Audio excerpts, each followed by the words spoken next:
Inihahatod sa Indo kang Department of Environment and Natural Resources, Regional Office No. 5, ang programang Kapalibutan Ta at Tamanon Ta. Kapalibutan Ta at Tamanon Ta. Programang magtataon in impormasyon asin kaaraman, manungod sa satuyang kapalibutan, asin sa mandato kang Department of Environment and Natural Resources. Kapalibutan Ta at Tamanon Ta. Ngunyan, ang sa Indong makakaibahan.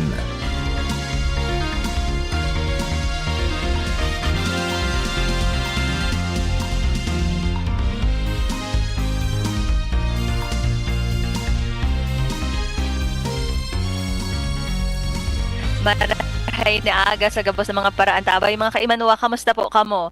Ako po si Joan Montecastro para sa programang Kapalibutan Ta at Tamanon Ta. Makakairibanan nindo kami ngunya na Webes, Petsa 28 kan bulan ng Nobyembre taon 2024. Mapaabot kami sa indo ng mga impormasyong may kinaaraman sa pang-urual daw na buhay bilang sarong namamanwaan na nagmamakulog sa satong kapalibutan. Para sa indo mga hapotan mag-apot sa station sa 4805509, ulitin ko po, 4805509, puon alas 11, sundo alas 12 ning pagkaudto kada Webes. O sa CP number man po na Globe, 0917-79-84808. Ulitin ko po, 0917-79-84808. O kaya pwede man na magdulok sa samuyang opisina, Lunes, sundo Biyernes, puon alas 8, sundo alas 5 ning hapon. Asin pwede man na magpadarakan sa indong mga kahapotan o mga suhestyon sa samuyang opisina na makukuha sa Regional Center site Rawi, Legazpi City. Kami sa Indoma na naaantabayan sa internet asin sa Facebook page Candizi GB. Ang DENR Munyan. Ang DENR Munyan. Mga pangyayari asin aktibidades sa implementasyon kan mga programa kan Department of Environment and Natural Resources, lokal asin nasyonal. Anion ang sa indong tagapagbareta. Iwanan mo lang nun.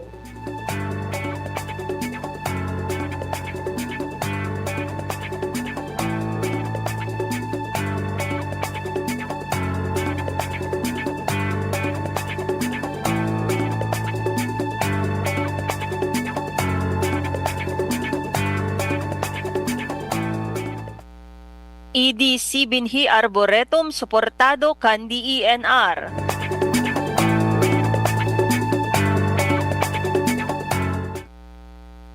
Suportado kan Department of Environment and Natural Resources an ipiglansar na 2-Hectare Energy Development Corporation o EDC Binhi Arboretum sa bisinidad kan Bacon Manito Geothermal Reservation sa Manito Albay. Ang aktibidad ang personal na pinag-atendera ni DENR Bicol Assistant Regional Director for Technical Services Attorney Ronel C. Supsop bilang representante ni Regional Executive Director Francisco E. Emilia Jr. Ang nasabing inisyatibo ginibong katuwang ang Asian Forest Cooperation Organization kung saan ang proyekto ang inapod na forest restoration using Philippine threatened and endemic tree species in the Bacon Manito Geothermal Reservation. Naan katuyuhan iyo ang makonserbar ang mga native tree species sa lugar asin masuportaran ang National Greening Program. Sa mensahe ni ARD Supsop, tinawan doon kaini ang mahiwas na benepisyo kan proyekto bako sana sa Pilipinas na masirbing modelo para sa pagrestorar kan kadlagan asin pagkonserbar sa biodiversity sa satuyang kapalibutan. Ini ang katiripunan kan mga bareta sa DENR ngunyan.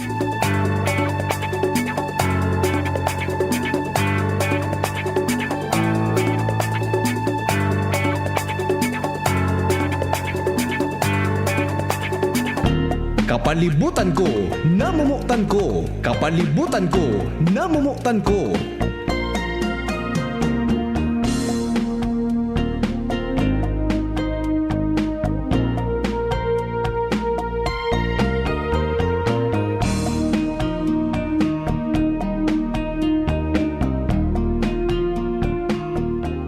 Tarong makakalikasang aldaw po sa giraray sa satuya mga paraan tabay. Good morning po sa gabos ng mga nagdadangog sa tuya sa satuyang programang Kapalibutan ta at Amanon ta. Siyempre po sa mga mahigos na personahes kan Office of the Regional Executive Director sa pamamayo po ni Red Francisco Emilia Jr. Diyan man po sa opisina ni Assistant Regional Director for Technical Services ARD Ronel Sopsop, sa opisina man po ni ARD for Management Services Forester Ronel Astor, as in sa opisina po ni Assistant Regional Director for Special Concerns ARD Adona San Diego.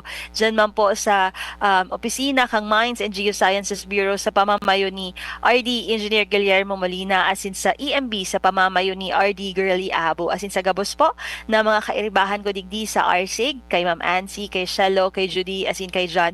Nangunyan po yaon sinda nagkakaigwa ki video shoot, kaya solo ako digdi ta nag-iiskusar po ang sa kuya mga pag-iribahan ta naggigibo sinda ki naghihimo po kami ki video na lalapatan kang kantang Bagong Pilipinas, kaya naupo sinda duman sa mga imanlain-lain na mga protected area, as in mga lugar kung saan ma-showcase kang kagayunan kang Bicol Region, kang kagayunan kang sa tuyang opisina kang DENR, dahilan ta nagigibo kami ki video para sa Bagong Pilipinas hymn. Siguro po nagkadarangog na kang mga kairibahan ta dyan sa komunidad ining Bagong Pilipinas hymn. Ano nadahog na po ba nindo ito? Aram po nindo itong kanta na Bagong Pilipinas. Sabi da aka ito, panahon na ang ng pagbabago. So sana po maging magayon ang tigahimo mi na video tangan ni mapahiling man po sa Indo, siguro sa mga susunod pang aldaw. Pag natapos na, pag nabilog na ining video shoot na pigigibo kang sa kuyang mga pag-iriba. Saro pa po makaskason ang panahon November 28 na ngunya, Nobyembre 28 sa sunod na simana, Disyembre na po. Kamusta po ang sa inyong pag-andam kang maabot na Kapaskuhan? Madali unsa na ang panahon, patapos na ang taon, Disyembre na, Christmas season na. Siguro ang iba favorite, paborito ang panahon kang Kapaskuhan. Ako po personalmente paborito ko ang Christmas season. Iyo ang pigahalat ko sa tuyang sa sarong taon, kasi mas nagkakaurugos ang pag-iribahan kang mga kaopisina, kang pag-iriba sa harong as in pamilya. Ano po, kamo po, ano ang balak nindong gibuhon sa ngunya na Pasko? Siin po kamo maduman, mabakasyon po ba kamo o digdi kita sa tuyang harong? I-share po nindo sa muya. Gusto mi po madangog ang sa indong plano para sa maabot na Christmas season. Siguro sa iba sa arong, so iba mabakasyon man ngaya di po kamo magduwang isip na mag-text, magpaabot kang sa indong mga pigaisip manunungod sa Christmas season. Maski nga ni ba ko sa Christmas season manunungod sa environmental scenario tangunyan ta, syempre aram taman kakaagi pa sa nakang bagyong Christine, as in bagyong Pipito, kung nadanyaran ka mo, kung ano po ang sa indong pangapodan manunungod sa tuyang kapalibutan. So mag-text po kamo sa ko sa 0917-798-4808, o kaya pwede man po kamo mag-message sa tuyang Facebook Live. Naka-live po kita sa DZGB. Pwede po kamo duman mag-comment sa tuyang Facebook Live. So sa ngunyan po na aga, aram ko na midbid na nindo siya, pirang radio programs na nakaibahan ta siya ay alat. Igwa pala kitang message sa tuyang Facebook Live. Sabi ni Ma'am Angel Mostaza, except kay Sir John Marilla, and Merry Christmas po, sabi ni Miss Angel Mostaza. Thank you, Ma'am Angel, as in sa bareta na paghiras po sa muya duman sa Arboretum. Thank you, Ma'am Angel. Dyan po sa mga pag-iriba ko sa pamilya kang DZGB, maray na aga po sa Indo Gabos. Merry Christmas. Aram ko nagaandam din ang DZGB sa pagselebrar kang Kapaskuhan. So sabi ko nga ni Kasubago, ang guest na sangunya na aldaw, bid na nindo. Takasusaro na gestan na siya, dakulon din kitang naayang expertise. Pero sa ngunyan pong aga, pag-uurulayan ta, iyo ang pigaapod na foreshore. So ano po ining foreshore na pigaapod kang DENR? So di ko na pahalayon pa ano po, i-greet na ang pag-iriba ta hali sa DENR. Good morning, Ma'am Emily Nas.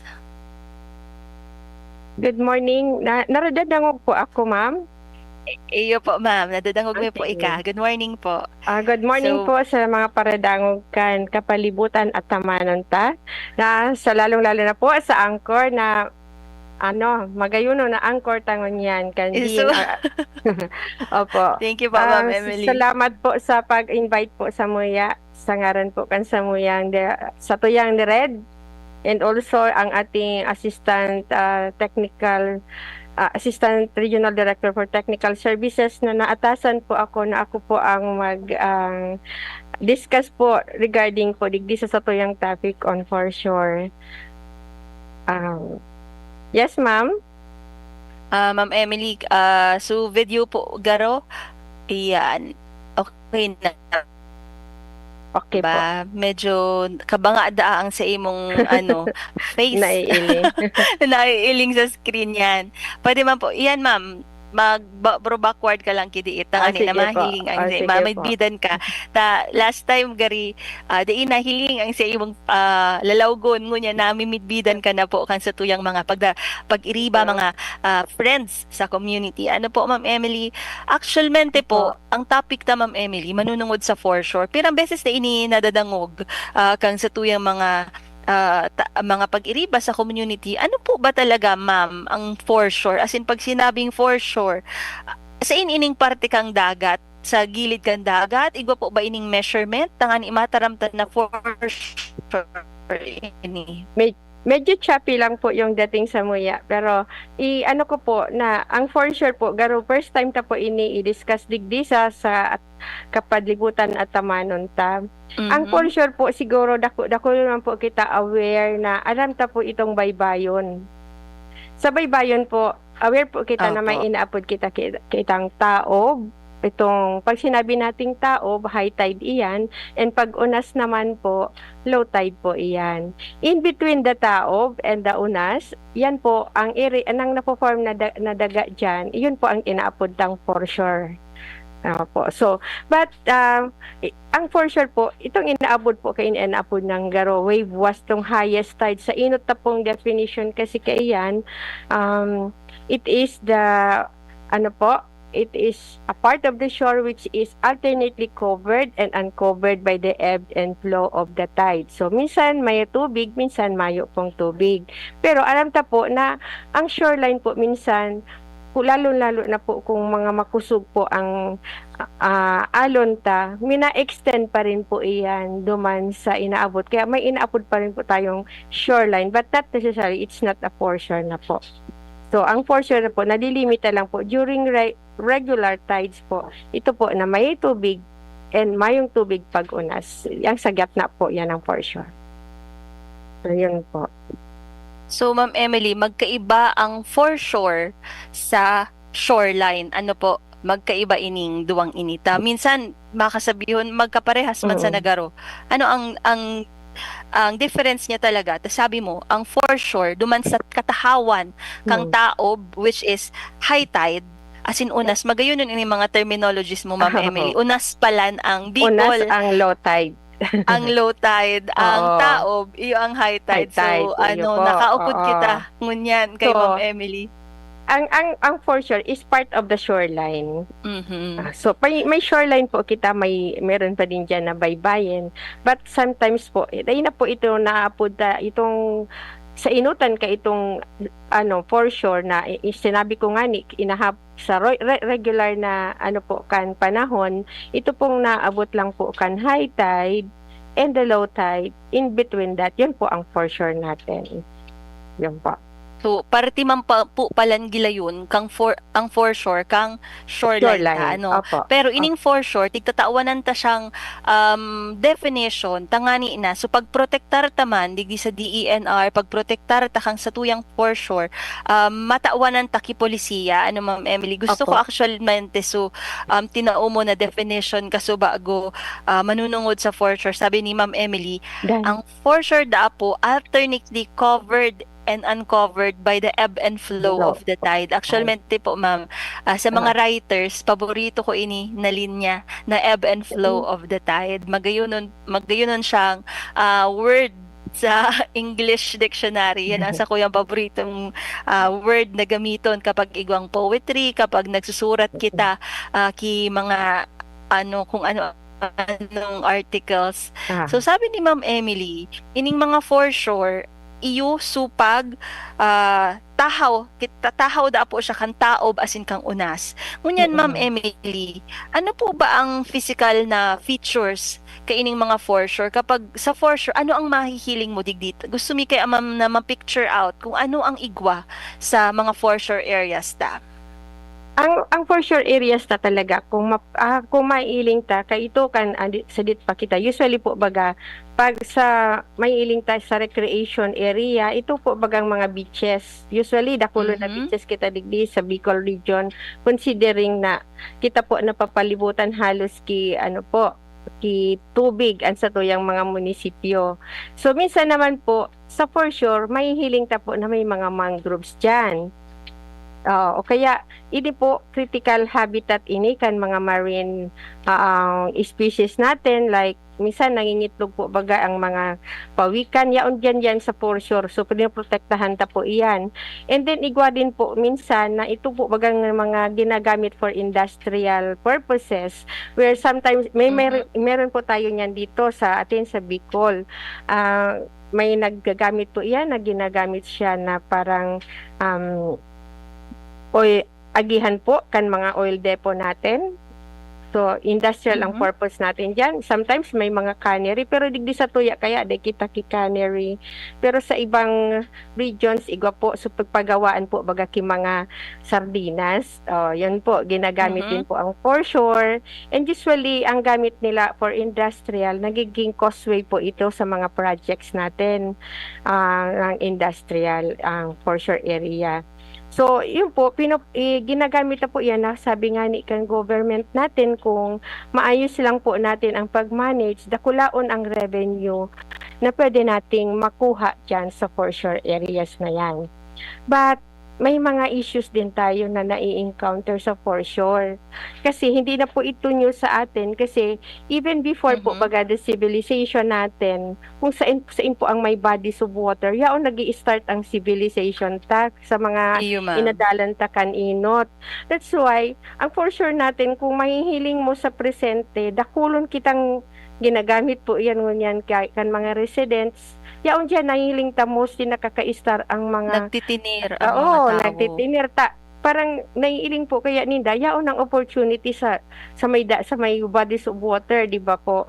Even before. Kaya minsan may mga settlements po talaga na for residential and for commercial purposes kasi yaon dyan nag-i-start yung trade na inaapod ta kaninot na panahon kasi kaninot po baga barter and ang gamit ta po na means of transportation mostly by boat sa history ba rin natin kaya mahihiling ta may mga settlers kita dyan and then the fishermen and also dito po naiiwasan na siyempre ang development sabi ta nga ni ang civilization nag-i-start sa may bodies of water mayroon po dyan na mga reclamation na nangyayari kaya po ini po na sa tuyang programa, pigre-regulate po digdi ang paggamit kan sa tuyang mga foreshore areas. So, Ma'am Emily, kasubago po, pig-explikar mo sa muya na pag sinabing foreshore, yaon digdi ang manlain-lain na pwedeng igwa digding industrial purpose, pwede digding magkaagki mga, sabi mo, pagawaan, gibuhan, ki mga sardinas, pwedeng maging beach, pwedeng digdi nagabunay ang satuyang mga pawikan, kasi nagbabalik po baga ang pawikan kung sa insinda nagbunay, duman I mean, kung saan sinda inaki, duman din sinda mabunay. Ano po? So, ini ang Opo. mga area ta. Dakulon ang biodiversity, dakulon ang kagayonan kang lugar na ini, mga foreshore areas. Tangani na pwede siyang recreational, pwede siya pang recreational purpose. Gibuhon siyang mga beach. Ano, Ma'am Emily? Iyo po. Tama ba? Tama. Dakulon pala siyang physical features na sa isip ta pa lang sa ngunya na i-imagine ta na iyo pala ini ang piga-mention ni Ma'am Emily na for sure na kung saan kadakol na mga benepisyo ang makukuha kan sa tuyang mga tao sa community. Pero sabi nga ni Ma'am Emily na syempre kung kapag may pros, may cons, ano kapag may benepisyo, may ano din may katakot din iya na negative side. Na ang negative side kay ni nagkakaigwa kay mga informal settlers, ano Ma'am Emily, so sabi ni Ma'am na pwedeng nag-i-restar duman so mga may may mga nag-i-restar na mga tao sa laogang foreshore areas na istaran, tama ba? Iyo po. Mga iba Dahil nagiging resident. regulated ini. Data na iyan nare-regulate Mhm. sa ngayon. Kasi yun Mhm. po ang mga As in, issues saro na pang, ito. Plus yung reclamation, sabi ko saro po. pang, iya. Saro pa Ma'am Emily na ako doon misi imo, historically pala, gari kita nagaukod sa history ano na nyaon kita sa school. Gusto Sa ko ini, school. may naukodan ako na bako sa nakita pang-uro-alo na buhay, may mga naukodan man kita, masiguro Aha. rang nakita nakaukod pa man kita na sabi ni Ma'am Emily, kung hain ang bodies of water, kung hain ang tubig, most often than not, yaon duman nagpupuon ang sibilisasyon. Iyo man ang ta kung yaon duman ang tubig, ibig sabihin may buhay duman. As in kapag may source of livelihood, may source of income, duman nagtitinir ang mga tao. Sir, Ma'am Emily, kapag arog ka ini, sige dyan na, taaram ko dakol ka pang ihihiras na Yeah. mga challenges. Ano po ba ang mga challenges na pinagkakahampang kang DENR kapag tiga-protektaran ta ining pigaulayan tang foreshore areas? Actually, ang dakulong kitang challenges of foreshore. Sabi ko nga ni, ang data masyado na iiwasan ining illegal reclamation. Kasi dati po, sabi ko, yaon dyan ang buhay, yaon dyan ang civilization, madali ma-reach because of the different transportation. And dito din naiiwasan yung, lalo na kung sa mga nagduduman sa may dagat, itong pollution. Na itatao din yan sa tuya, di ito napoprotektaran ini. Samantala po, kagayon-gayon kanta sa tuyang mga baybayon, pero minsan nararaot po ini, kan mga naiiligta pong basura duman sa area po. Diba po, data po, diba po ini bago sa tuya, ano po, usually po, nagko-coastal clean up kita, nahihiling tadakulo na at minsan kitang nakukuha along the shoreline. And aside that, ito pong mga informal settlers na halos siya o na po baga talaga sa tubig na kairistar, may mga harong, yaon po na prone po sila gasinda duman sa ating sa mga disaster like kung may bagyo. Nailing ta po last time itong nakapost po bagakan sa Typhoon Pipito kung gara kahalangkaw itong alon na halos uminalangkawon sa Catanduanes. Yun po, yan po ang mga pina-face ng mga challenges pagdating po dyan sa pag-utilize na po dyan sa foreshore areas. So yun po. So ang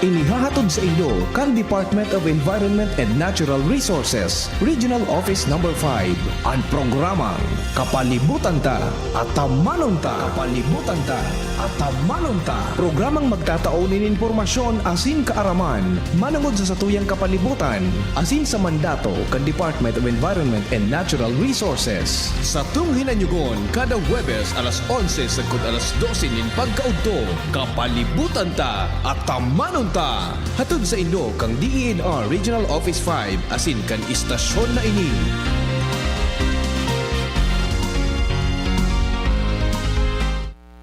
Sa Giraray, Diyos marhay na aga po sa gabos ng mga paraan tabay kan sa tuyang programang Kapalibutan Ta at Tamanon Ta.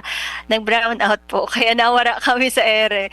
Yaon po kitang ngunyan digdi, yaon kami sa regional office po kang DENR live via Zoom. Ugaring kasubago, nag-brown out, kaya naputol ang sa tuyang programa. Pero nakabalik naman po kita gilayon. So, thank you po sa DCGB sa pirming pagsuporta asin pag-andam sa mga arog kaini ng mga technicalities.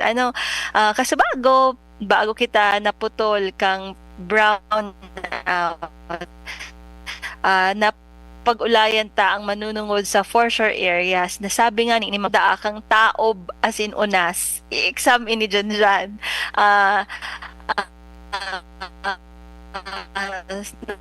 Nabanggit niya man na niya o digdi ang mga beach, niya o digdi ang mga areas kung sa screen ko, your internet connection is unstable. Grabe ang challenges sa programa ngunyan na aga, pero di po kami mapundo na hinanyog, magbalangibog kang mga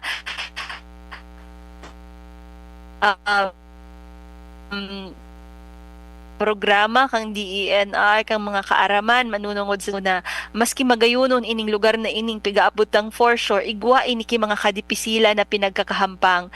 Iyo po ini ang mga illegal reclamation nagkakaigwa ki pag-star. Data na minsan iyan naiiwasan dahil sa syempre poverty sarong rason o kundi wala talagang maistaran, pero base po sa batas di po talaga pwedeng istaran ang mga for sure sa protektado inikan sa tuyang opisina. Asin nagkakaiwad og talaga ang mga news na nagkakaigwa ki mga storm surges duman sa mga baybayon kan dagat. Siguro ilingon ko lang kung makabalik na si Ma'am Emily on air, di pa siya nakabalik. Nag-set up pa po garukan sa iyang computer. Asin saro pa po digdi, nabanggit din ni Ma'am Emily manlain-lain na physical features na igwa ang foreshore. Sabi ko nga ni kasubago, favorite ko na English word ang ebb and flow of the tide. Yun yan kapag writer ka, nasusurat mo siya na para kang romantic, So, alat-alatan talampuan sa tuyang guest. Kasubago, nabanggit ko din na last na mga programa ta sa DZGB, pigbabanggit mi po na nagkakaigwa kita kan sa tuyang debate for the environment. Sa ngunyan, kada Sabado po ini sa SMCT Legazpi. Maraming salamat po sa SMCT Legazpi sa pagtao sa muli kang venue tangan ina makakundisir kami kaining tig-apod ang debate for the environment. Manlain-lain po ng mga eskwelahan ang igwa kita na nagpartisipar tangan ina magdebate manunungod sa manlain-lain na mga issues sa satuyang kapalibutan. So abangan ta po ini kada Sabado sa SMCT Legazpi sa bilog na bulan kang Nobyembre. Actually sa Sabado, iyon na po ang semi-final round kan sa tuyang debate. So, bago po kita magpatuloy, time check, it's 11:31 in the morning. An oras hatod sa Indokang Optin Lutein Capsule. Alagaan ang paningin sa tulong ng Optin. Kitang-kita ang kalusugan ng mata. Predator Energy, now available in the Philippines. Now sells for only 17 pesos SRP. Buy now. Rexidol Forte, bilis banat sa apat. Liver Aid Silimarine Capsule. Ang good drinks at good food, perfect combo. Isama pa ang Liver Aid. It's liver lover, boys! Nor Cubes Doble Pack. 2 cubes for 10 pesos SRP lang. Bili na! Para malakas ang immune system, magtiwala sa Pro. Immune Pro. DENR Antabay. DENR Antabay.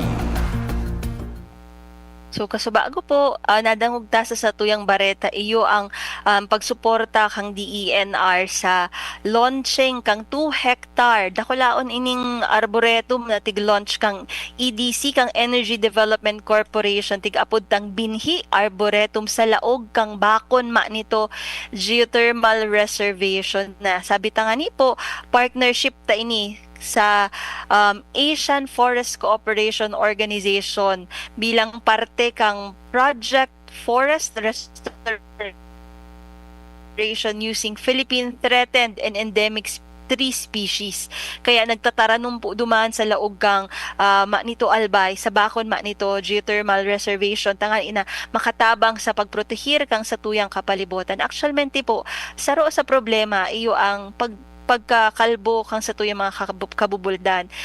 Kaya ito po kang mga enot na panahon, bako ngunyan, nagiging talamak talaga so destroy, pagraot kan sa tuyang mga kabubuldan, kan sa tuyang mga forest areas. Pero sa ngunyan, aware na po ang mga tao, di naman halos nagagibuki mga arog kaya natala siguro so talagang tios o grabe ang pangangaipo na nagbabalgar pa pero pagirumdum po kaya kang DENR na pag-arog kaya na nagputol po kamo nag-illegal po kamo sa pagputol kikahoy igwa po iyan nakarampatang padusa base sa tuyang lay o sa tuyang batas na PD 705 iyo po yan ang Forestry Reform Act na kung saan pati po ang bihikulo kung saan nindo isinakay ining mga forest products na pinutol po nindo, makukumpiskar po iyan para in favor of the government. So kung sinakay po nindo sa tricycle, kung sinakay po nindo sa jeep, na tigrentahan sa na po nindo, pati po iyan makukumpiskar. Kaya pirmimi po pangapoda na dai magbalgar sa satuyang batas ta ang DENR po aramta na wala man po kaming kapasidad na magdakop na may armas, wala po kaming armas, pero sa pakikipagtabangan mi po sa manlain-lain na mga government agencies, arog po kang Philippine National Police, ang satuyang military, ang satuyang mga armed forces, gabos po iyan katuwang kang DENR tangan na protektaran ang satuyang kapalibutan. Sabi tangan ni po kasubago na nagduman si ARD for Technical Services Attorney Ronel Supsop. Actually, si Attorney Supsop po maiguson ini naging professor ko ini kaito sa College of Law.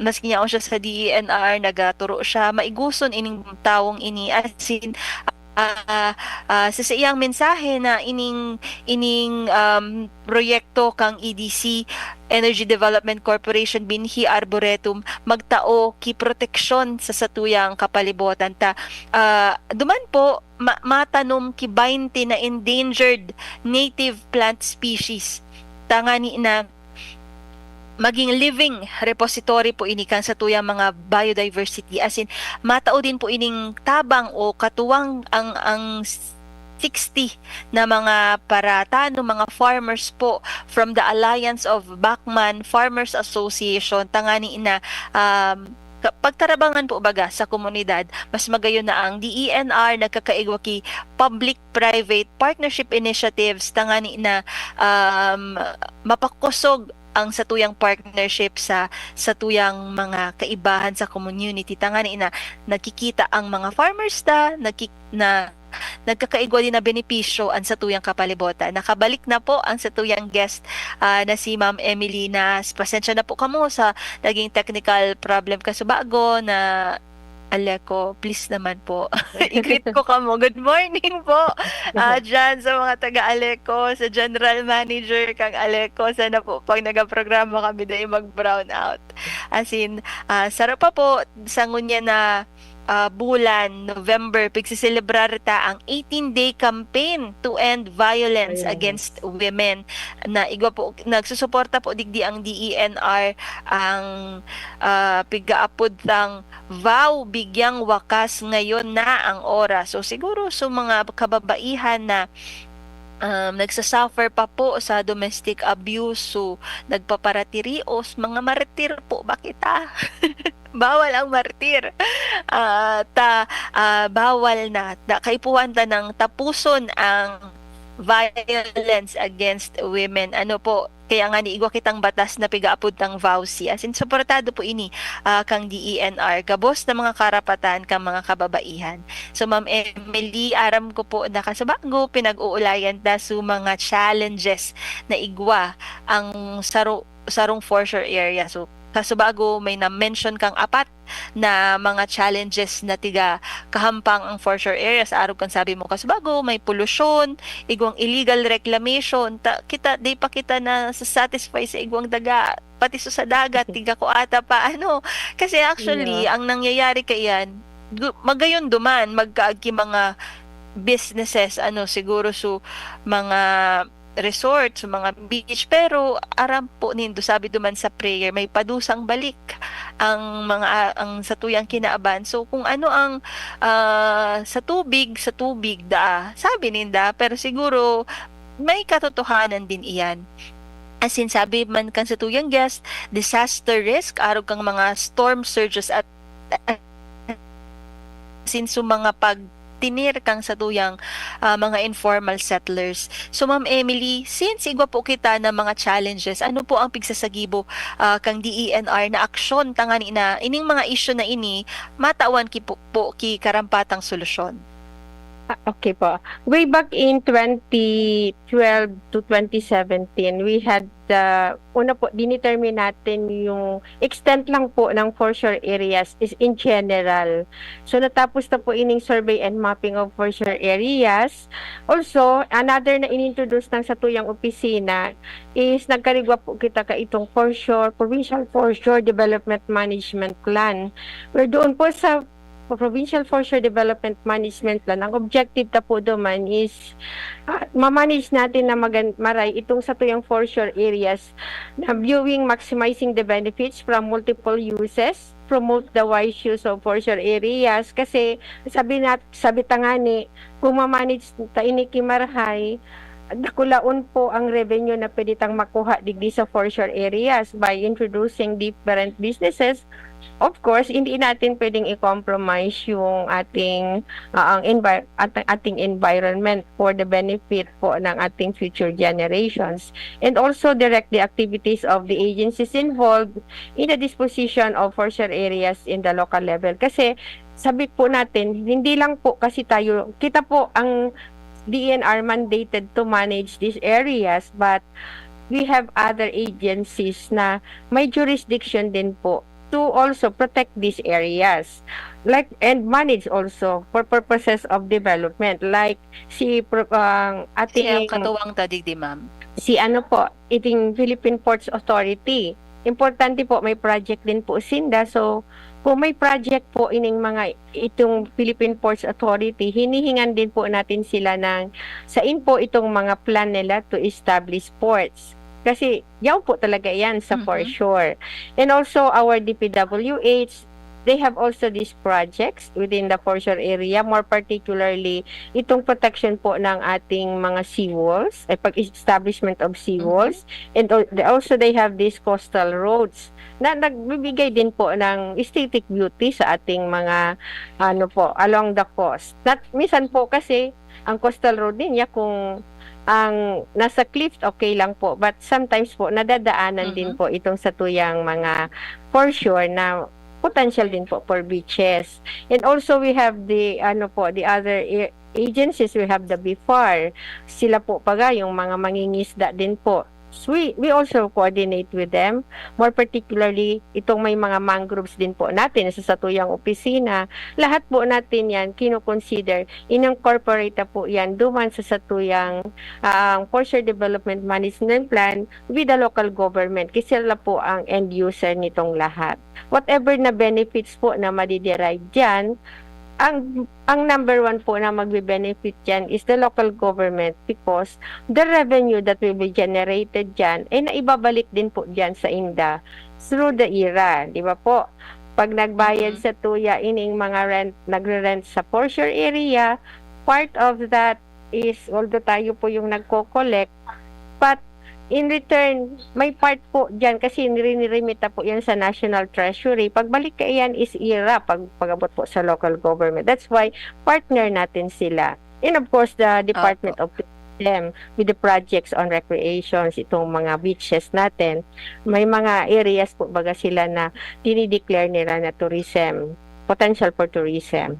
So, yun po, nire-respeto ta po iyan, hinahaga din po natin yung mga comments nila, and including the Philippine Reclamation Authority, the PRA, kung may mga projects po na reclamation. So, yan po, naka-incorporate po yan duman sa tuyang for sure development management plan. But sabi ko po nga ni ang sa tuyang secretary sa iyang programa itong disaster risk resiliency and enhanced land administration management. That's why this year po kita po sa Region 5 kita po so na-identify na na pilot area for this. Opo. So, survey, mapping, and profile. Survey, delineation, and profiling. Yun po ang bago nating programa. Napili po kita because sa 24 na provinces na na-identify po na highly vulnerable. Yaon po sa tuya, nakalaog ang mga probinsya ta. Highly vulnerable po when it comes to the disaster risk po. That's why kita po so nainot mo niya na tinawan kang programa. Ito pong for sure delineation and profiling where ang gagawin ta po digdi is to assess po muna ano po, nasa in po na talaga yung extent kasi ang conforcer area ta nababago ta po kaya iyan sa true times po baga minsan ang sa tuyang dagat kinakaon na private property. Pwede naman po na humalawig naman po ang foreshore kasi nagbabago po baga sabi ta nga ni sa pagbabago kan panahon na may nababago po sa features kan sa tuyang landscape. Kinakaon, may nakakaon, may nadadagdag din po sa ibang portion. So we have to reassess nasaan po itong mga foreshore areas. We were given a target this year, 12 barangays in Sorsogon to pilot the delineation of the foreshore area. And at the same time po, may profiling po siya na ginagawa kita sa ngunyan para mahiling ta po kung lumalampas na po ba sila sa inaapudtang salvage zone and ang mga tao ba naka-star na sa foreshore area. Ang purpose na po kaini, nagbabayad ba siya ng renta sa DENR? Kasi tayo po yung naatasan mag-collect ng renta or occupation fee. And ang purpose is natin yung tamang revenue. Pangalawa, ma-identify ta itong mga risk na kinakahampangkan settlers ta digdi sa lugar na ini para maipaabot ta ini sa satuyang mga legislators para magka-come up kita kimagayon na batas para maprotekta po ang satuyang mga tao. Number 1 po kita diyan na proteksyonan ta sa tao sa disaster and also ang environment natin. Para so, po ini ma-sustain po ang satuyang development. Ma'am Emily, kasubago, na-diskutir mo challenges, kung ano ang for sure. Pero as we go along, duman sa discussion ta, nasabi ta na, igwa nga na mga illegal settlers. As in, moving forward pa, duman sa discussion ta, nabanggit ta na igwa kitang tigaapod na for sure lease agreement, na kung saan, inipalan po na mga for sure areas, pigbabantayan, regular, kan sa tuyang opisina, pero pwede siyang iparenta, sa satuyang mga tao sa community. Paano po ining pigsasabitan na for sure lease agreement? Siguro igwang mga areas na gusto man i-develop kang mga nagdadangog sa tuyang unya na ay revenue pala ng tiga-ulayan, kita pala ng paano kita dyan makita? At iyo po bagada ang isip kang sarong matibay na negosyante. Di mo aapoton dako lang ang presyo, di mo ang kaipuhan mong apoton, paano ang proseso ko ini kung paano kita makakita. Ma'am Emily, may proseso po ba ining for sure lease agreement? As in, sisay sana ang pwede na maka-avail duman sa lease agreement na ini napigkatao kang sa tuyang opisina. Iyo po. Maduma na po kita. So, paano ta po magamit itong for sure Aha. area? So, para magamit na po itong for sure area, igo po kitang apat na modes ng disposition. Mhm. Ang inot na mode, sabi ko nga ni, itong for sure lang, itong nasa tahaw kan o nasboda itong o taob.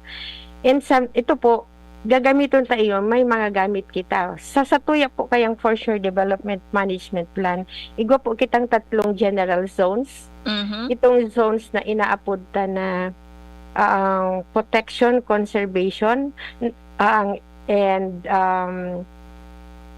para ito po na zone na ito, para daita po maipalis duman sa tawong interesado, itong areas na kinokonserba ta po, lalong-lalo na po itong may mga mangrove areas. Pinoprobihita po lalo po itong mga arani po baga duman sa may mga sanctuaries para ma-sustain ta po so duman so protection duman sa areas na yon. Kaya that's why duman sa for sure development mga area na ito. management plan, identify ta po sa info itong mga areas na may protection, conservation. So Ma'am And Emily, may lugar din pala na dai pwedeng dai pwede. ma-subject sa for sure lease Opo. agreement. Dai po pwedeng marentahan. Po. Tayaon duman sa mga mangrove area, igwa kita duman ng mga sanctuaries na tiga protektaran ta as in tigo konserbar. So ini po na bareta at manunungod sa for sure lease agreement, limited siya sa mga lugar na pwede sana. Ano Ma'am Emily, Opo. tama po ba? Mhm. Kailangan din rin po. Pig-identify ta po yan. Then, hanapon taman po itong, so, sabi ta nga ni, day man magayon para sa mga beaches, na day po nagko-conflict ang uses ito. Inaapod ta naman po itong development management zone na mostly pong nag-a-apply naman dyan sa areas na yan for industrial purposes. Like for example, we have here in Legazpi, we have several leasing dyan na ginagamit po ninda related doon sa indang industrial projects. Mga anong And- industries ini Ma'am Emily? Like for example, itong may mga nag-transport po baga kaining lana. We have one here. Mhm. Okay ba na mag-mention ako ng basta oil company siya Mhm. ng mga lana po na cooking oil natin. Ito siyang industry dyan. So, ginagamit niya ito, nag-release siya sa tuya. Ginagamit niya itong portion na tambakan kaya sa indang ginagamit na product para doon sa pag-produce kay lana. And at the same time, pag-transport ka itong lana sa mga barko. We have also yung may oil depot kita. So, yun ang causeway ninda para gamiton itong for sure. And we have also this mga igo po ba kita dyan ng mga projects na aggregates. Mhm.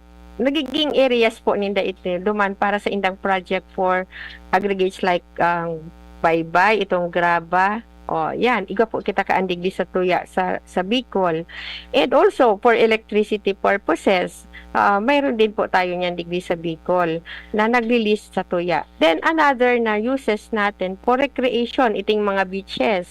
Iga po man kita kaan na mga nagre-renta sa to na ginagamit nila for beach purposes. Yun po, kinaklasify ta po, base na rin po sa development plan na pig-submit sa tuya, kung pwede silang then iginagranta po yan.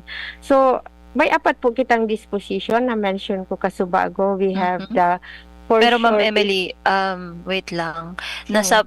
Nasabi mo na igwa kitang mga tigpapalis sa mga industries. Manlain-lain na mga industries, igwang oil, igwang agihan kang sa tuyang mga aggregates, igwang agihan kang nag-serve as causeway kang oil depot, as in pwede din sa electricity, as in naging beach. Pero ngunyan, siguro ang mga nagdadangog sa programa ta, paano pigbabantayan kang DENR ang arog kaining mga nag-lease sa tuya? At syempre, ang end goal ta, maprotektaran ang satuyang kapalibutan. Ano po, na mamantinir ang kagayonan, mamantinir ang biodiversity ta. Paano po ang nagiging check and balance, kumbaga, kan satuyang opisina, tangani na maasigurar na ining mga palista na mga lugar, ining pigparentatan na lugar, mamantinir ang kagayunan, as in ang kaayusan digdi sa lugar na ini. Iya po. So, sabi ko baga kasubago, mayroon tayong zoning Mhm. para nare-regulate natin kung anong dapat na development lang ang ilaag ng daduman. Aside from that, we have also requirements. Number one po dyan na pigre-require tayo, we cannot issue without the ECC, lalo na po ito ay mga industries. Mhm. Requirement po iyan na environmental compliance certificate na duman po sa ECC, pigdi-discuss po itong ating AIA process na nakapaloob po iyan na kung paano natin i-mitigate in case may pollution po baga na pwedeng mangyari. Kasi ang pollution po may air, water, solid waste po, Mhm. di ba? And then ito po na mga toxic. So, dapat po yan, nakapaloob yan duman sa ECC, dinidiscuss po yan duman. Ano po ang plano kanserong proponent na ma-mitigate niya itong pollution para ma-maintain ta po itong environmental natin, sustainability. Very important talaga, ma'am, Oo. ang ECC. Oh, Ade. ECC po, lalo na po kung ang project niya ay mga industries. ECC po ang number one na hinihingi natin dyan. So, pigre-require ta po sinda iyan pag nag-apply sinda. So, lalo na sa Daracula. Pero sabi ko nga bako man gabos Daracula na project ang pwedeng lang po dyan. Igwahan po kita ka itong mga nag-i-start pa lang kasi ang proseso ta po kaya digdi medyo halawig. Multi-stage po baga kaya ang lease agreement. Nagsasakat po ini ang approve lang po kan lease agreement si secretary po or Opo. sa iyang authorized official. So mayroon po Meaning, kitang bako code. kita digdi sa region, Mm. Ma'am Emily, ang ma-approve kang Bako. lease agreement. So, Bako. ma'am, Sa secretary po yan gabo. talagang grabe po ang pag-check, halawig. pag-asigurar na ining mga nag-lease sa tuya, magsunod, mag-comply taigwa nga ning ECC as in may proseso. So, Ma'am Emily, i-greet ko lamang po ang samuyang kaibahan digdi sa opisina, si Mati. Good morning sa imo, Mati. As in, good luck sa imong pagklase sa pang-oral daw. Ma'am Emily, igwa po kitang texter sa tuyang hotline. Good morning po, Ma'am Joanne, Ma'am Emily. Dati po may mga pawikan nangingitlog sa shoreline ng barangay Puro Turawis. Pero pagbalik nila, boulevard na ang nakita. Saan na po sila pwede mangitlog? Sa Inwanangan, ma'am. Yan po gani ang nakakaano sa tuya ta ang development di itaman po na napupugulan. Mhm. May mga partner sabi ko po ngani kasubago. May iba-ibang agency naman po na nagkakasako mamantener man po kan sa tuyang for sure lalong-lalo na po sa development na araw kaining boulevard. But sabi ko nga dainaw niya makabalik. Minsan nga migwa man po kitang naaraman na may mga sightings din po kita dyan baga minsan kan itong yaon man duman sa Sorsogon. Pero iyan na kung sa ina mangingitlog yan data na po di ko po na iyan ko yan masimbag sa imo Miss Joanne ta siyempre inabutan ta na po iyan na development yan. Mhm. And in fact sabi ko sa imo may nagjo-jurisdiction din po kasi ang DPWH sa Mhm. development, may jurisdiction po ang Philippine Reclamation Authority na minsan may mga project po na reclamation, and also we have also the other agencies. But sabi ko mas magayon kaya kuta na duman sa Foreshore Development Management Plan na identify ta na itakunta na tutugutan. Kaya lang bago pa man ta ito na formulate yao na po sa project. Dito naman po yan pwedeng ma-question, di ba po? Kasi Mhm. may other reasons din po ang other agencies dyan na daita po man control Actually. ito. Actually, Ma'am Emily, yan kalituhan minsan na ngayon na-reclaim ang sarong area, anong tigibo ngaya kang DENR. Actually po, may iba-ibang jurisdiction ang samuyang opisina ang allow po ang nagpaproseso man po kang mga reclamation. Iyo po ang pigaapod ng Philippine Reclamation Authority. Igwa po kitang opisina na araw kaya na sindaman po ang in charge dyan. Kaya iba-iba baga po ang ang otoridad, iba-iba po ang power na nakatoka sa bawat opisina, pero maski nga ni na manlain-lain, igo kitang pigaapod na whole of government approach. Ano Ma'am Emily, na Iyo maski po. may iba-ibang designation na ikadigdi nga yato ka sa roads, ikadigdi to ka sa environment, ika sa reclamation, ika naman nga sa energy, pero maski iyan, nag-intertwine man po, kumbaga web ang satuyang mga polisiya, ang satuyang mga jurisdiction, pero nagtatarabangan po kita sa manlain-lain na mga stakeholders.